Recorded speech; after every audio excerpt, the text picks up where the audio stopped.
Assalamualaikum warahmatullahi wabarakatuh. Perkenalkan, nama saya Okta Prameswari Muhajri, NIM 451241930 dari Prodi Ilmu Lingkungan.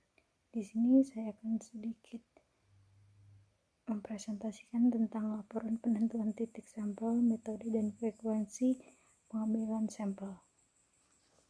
Nah, tujuannya yang pertama yaitu untuk mengetahui bagaimana cara menentukan titik sampel, kemudian untuk mengetahui metode yang digunakan dalam penelitian, dan yang terakhir untuk mengetahui frekuensi pengambilan sampel.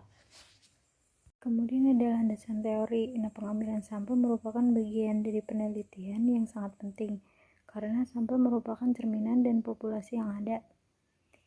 Untuk mendapatkan sampel yang homogen, dilakukan pengambilan sampel yang respiratif, yaitu sampel yang dapat mewakili pada daerah purposif sekitarnya.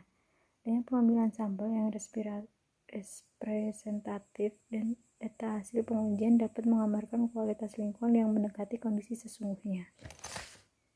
Kemudian, sistem pengambilan contoh memegang peranan sangat penting dalam pemantauan kualitas air. Ketelitian analisis dan ketepatan sistem pengambilan contoh akan mempengaruhi data hasil analisis. Apabila terdapat kesalahan dalam pengambilan contoh, maka contoh yang diambil tidak representatif sehingga ketelitian dan teknik peralatan yang baik akan terbuang percuma.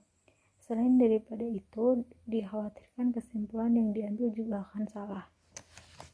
Untuk mendapatkan contoh yang baik dan representatif, diperlukan beberapa persyaratan, antara lain yang pertama pemilihan lokasi yang tepat, kemudian penetapan frekuensi pengambilan contoh, yang ketiga cara pengambilan contoh, dan yang keempat perlakuan contoh di lapangan.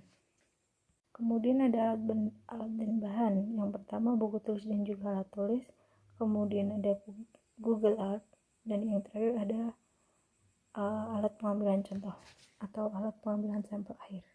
Kemudian ada cara kerja untuk menentukan titik sampel. Yang pertama memilih titik sumber air atau memilih sungai di wilayah masing-masing dan membuat skema titik pengambilan contoh dengan menggunakan aplikasi, yaitu dengan menggunakan Google Earth. Kemudian turun ke lapangan atau terjun ke lapangan langsung untuk melihat titik pengambilan yang sudah ditentukan dalam Google Earth.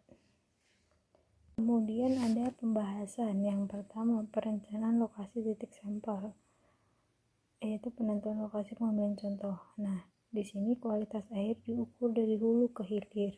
Kualitas alami diukur dari hulu sungai yang belum tercemar oleh kegiatan manusia, sedangkan kualitas air yang dari hilir diukur setelah melalui pemukiman seperti industri, limbah domestik, dan juga sebagainya. Kemudian ada pertimbangan sarana pengambilan contoh. Nah, dalam pengambilan sampel ini perlu fasilitas atau sarana bangunan yang dapat dimanfaatkan sebagai pengambilan contoh seperti jembatan, bendungan, dan juga pos pengukur debit air. Kemudian ada pertimbangan kegunaan data. Yang pertama yaitu sumber informasi mengenai potensi kualitas air yang tersedia untuk keperluan pengembangan sumber daya air pada saat ini dan juga masa yang akan datang. Kemudian penyelidikan dan pengkajian pengaruh lingkungan terhadap kualitas air dan juga pencemaran air. Kemudian ada sumber data untuk keperluan penelitian. Kemudian ada perlindungan terhadap pemakai.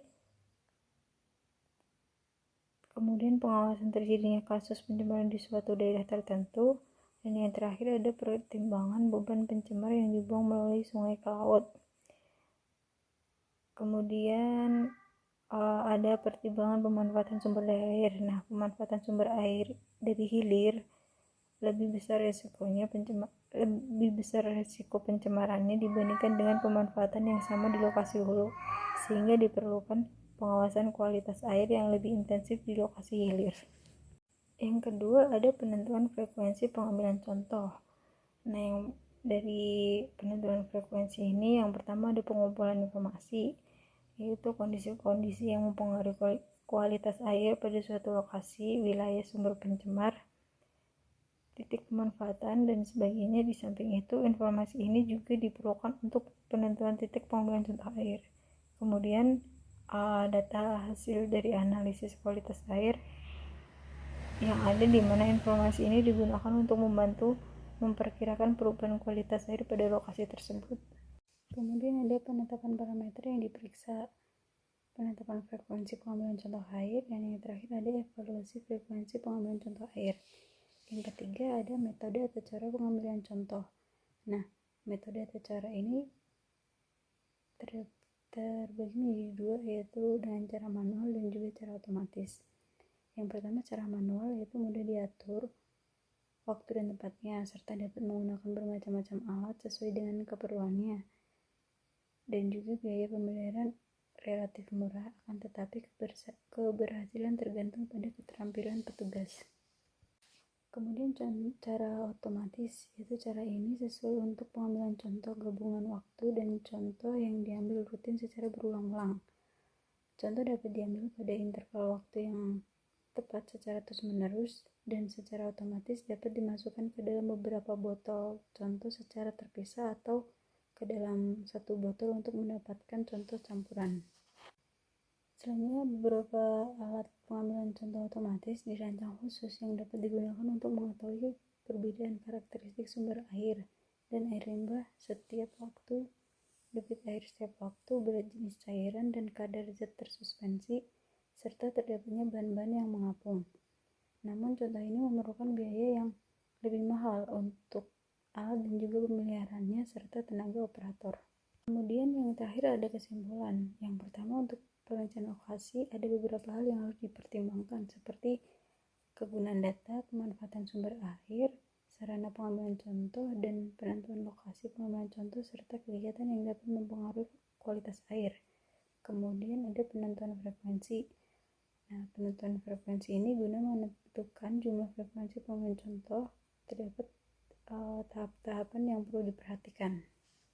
Tahap-tahapan tersebut seperti pengumpulan informasi, penetapan parameter yang diperiksa, penetapan frekuensi pengambilan contoh air, dan juga evaluasi frekuensi pengambilan contoh air.